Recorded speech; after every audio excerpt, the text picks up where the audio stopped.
Okay, all right. Reena Gupta और सुरेंद्र राजपूत, मुझे पता है कि आप भी रीना गुप्ता को आज बहुत गौर से सुनेंगे, क्योंकि अब फैसले की घड़ी कांग्रेस पार्टी के लिए सुरेंद्र राजपूत आ चुकी है। रीना गुप्ता, आपके नेता जा रहे हैं बेंगलुरु या नहीं जा रहे हैं?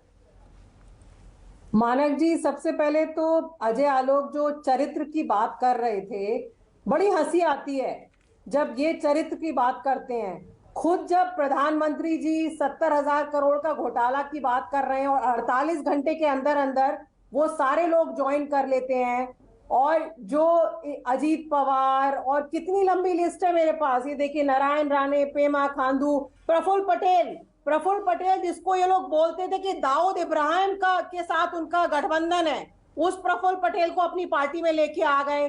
तो इस समय जो है सिर्फ एक मोदी डिटर्जेंट वॉशिंग पाउडर का खेल चल रहा है, और कारण ये है कि देश की जो बुरी हालत है, मानक जी, पता नहीं आप टमाटर खाते हैं कि नहीं खाते हैं। अजय आलोक तो कहते हैं हम टमाटर नहीं खाते, हम प्याज नहीं खाते, हमारे घर में सिलेंडर में नहीं बनती है खाना, हमारे यहाँ तो नाली की गैस से खाना बनता है। तो ये जो देश की इस समय हालत चल रही है, बौखलाए हुए हैं, और अब इनके पास एक ही सिर्फ विकल्प है कि जल्दी से सबको इकट्ठा करो और मोदी वॉशिंग पाउडर में धो और सबको शामिल करो। लेकिन देश की जनता त्रस्त है मानक जी, और मैं तो कहूंगी कोई भी देश की पार्टी जिसको देश से प्यार है, जिसको देश के संविधान से प्यार है, जिसको लोकतंत्र से प्यार है, उन सबको मिलना चाहिए, सबको इकट्ठा होना चाहिए।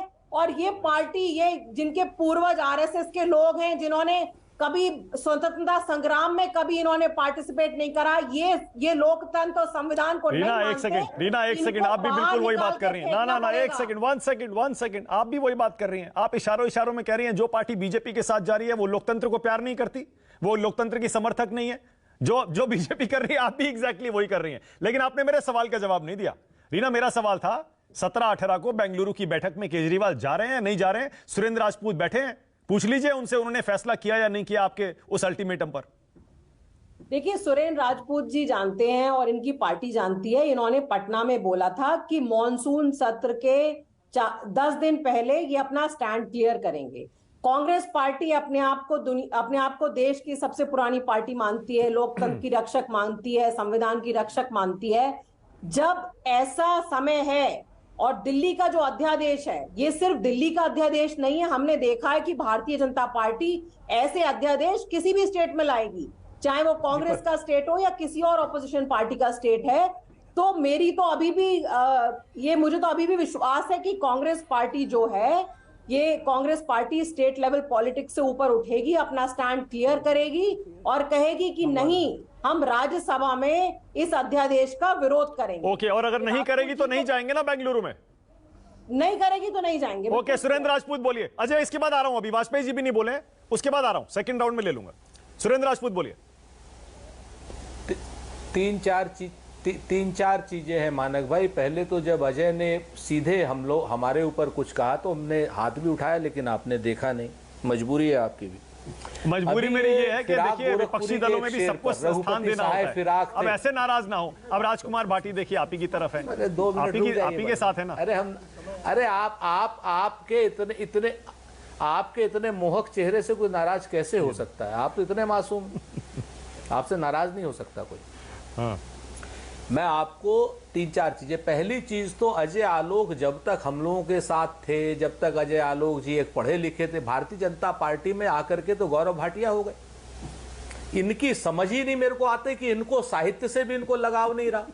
आज की डेट में कह रहे हैं कि हम काफले वाफले नहीं मानते, न ये मानते हैं आर्यों को, जो भी इतिहास हमको बताता है, न शक को मानते हैं, न हूण को मानते हैं, न ये किसी को भी मानते हैं। खाली अजय आलोक जी, आप भी विदेश से आए हुए हो, ध्यान रखना मेरी बात का, कहां से आए हो हमें भी नहीं पता, और हम भी बाहर से द्रविड़ियन ही है जो हिंदुस्तान का इतिहास कहता है। तो बेवजह हिंदू मुसलमान के चक्कर में मत रहा करो, काफिलों का मतलब समझा करो। रघुपति साहब फिराक अखंड भारत अगर आपको हिंदू मुसलमान लगता है तो मेरी गलती नहीं है, ऐसे तो मत करो, ठीक है ना। अब आप सुन लो अजय आलोक भाई, मैं आपके बीच में नहीं बोला ना। अब आपके साथ सबसे बड़ी समस्या, अब आप उस कीचड़ में उतर ही गए हो तो आपके ऊपर गंध लगेगा ही। ये मसला है। आप किसी दिन आओगे, फिर हम लोग उस पे नहलाएंगे धुलाएंगे, तब पता चलेगा क्या नाम कितने अच्छे। मतलब कांग्रेस ने भी वॉशिंग मशीन तैयार कर ली। वॉशिंग मशीन कांग्रेस की भी तैयार है। हम हाथ से धोए, हम हाथ से धोएंगे इनको, चिंता मत करो आप, क्योंकि ये मतलब पता नहीं कैसे बदमिजाजी की बात कर रहे हैं, मेरी समझ ही में नहीं आ रहा। दूसरी बात इन्होंने कही साहब ईडी वाली कि साहब हमने तो ईडी, अरे ईडी की क्लियरेंस केंद्र सरकार देता है, उद्धव ठाकरे ने नहीं दी। उनकी सिंचाई घोटाले की जो बात थी वो पहले दिन जब वो 5 बजे सुबह बने थे ना मुख्यमंत्री क्या नाम देवेंद्र फडणवीस और उप मुख्यमंत्री अजित पवार, उसके 1 घंटे में करी थी, उद्धव ठाकरे ने नहीं करी थी। थोड़ा सा इतिहास को अभ्रंश मत कीजिए, आपसे ये उम्मीद है। तीसरी बात जो आप कहते हो, यहां पर रीना गुप्ता जी ने जो बड़ा अच्छा सवाल किया, हम सभी लोगों को आश्वस्त करना चाहते हैं कांग्रेस पार्टी कि कांग्रेस पार्टी लोकसभा में, कांग्रेस पार्टी राज्यसभा में, कांग्रेस पार्टी सुप्रीम कोर्ट में, कांग्रेस पार्टी संविधान की हत्या नहीं होने देगी। बहुत स्पष्ट है, गैर संवैधानिक काम अपनी ताकत भर से हम नहीं होने देंगे। बहुत साफ सी बात है, इसको लेकर के न किसी को कोई बहुत बड़ा इशारा कर रहे हैं, इसको खुलकर कह दीजिए ना, सपोर्ट करेंगे आम आदमी पार्टी को राज्यसभा में। ठीक नहीं, ये सुन लीजिए, ये हम नहीं इशारा कर रहे हैं, ये पटना में ऑलरेडी मल्लिकार्जुन खड़गे साहब कह चुके हैं, उनका ऑफिशियल स्टैंड है, कांग्रेस पार्टी का ऑफिशियल स्टैंड। हम कैसे संविधान की हत्या होने देंगे? नहीं होने देंगे, यहां से लेकर सुप्रीम कोर्ट तक नहीं होने देंगे। एक मिनट, देखिए, संविधान की हत्या नहीं होने देंगे। आप संविधान की हत्या की परिभाषा अपने हिसाब से नहीं चुन सकते। आम आदमी पार्टी की रीना गुप्ता बैठी हैं, वो साफ साफ कह रही हैं, सीधे सीधे बताइए साफ साफ शब्दों में, ऑर्डिनेंस के मसले पर संसद में उनको सपोर्ट करेंगे या नहीं करेंगे?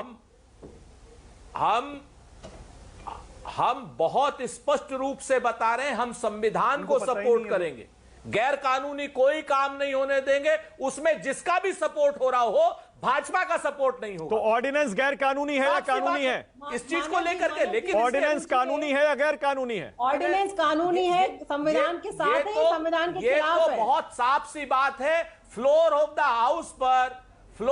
द हाउस पर चर्चा आने दीजिए, गैर संवैधानिक कोई काम नहीं होगा। कांग्रेस ऑफिशियल स्टैंड श्री मल्लिकार्जुन खड़गे दे चुके हैं। इसको लेकर के आप लोग, चाहे भारतीय जनता पार्टी वाले हो, चाहे भारतीय जनता पार्टी का समर्थक मीडिया हो, आप लोग पानी में लाठी मार रहे हो। ओके, ऑलराइट, वाजपेयी जी बोल रहे हैं, विनोद जी उसके बाद में आपके पास। अच्छा, विनोद जी बोलिए। आप लोग यूपी में टूट कर रहे थे, विनोद जी बोल रहे हैं। हाँ, एक सेकंड। आप लोग कोई सुरेंद्र जी बैठे हुए हैं और रीना जी हैं।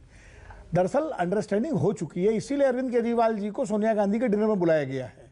जो कांग्रेस पार्टी का डिनर हो रहा है सोमवार को पटना की बेंगलुरु की बैठक से पहले, तो अरविंद जी को इसीलिए इनवाइट किया गया है। इसका मतलब अंडरस्टैंडिंग कहीं ना कहीं बैक चैनल से हो चुकी है। तो बस अनाउंसमेंट बाकी है। अनाउंसमेंट हो जाएगा जब होना होगा। ओके, वाजपेयी जी तो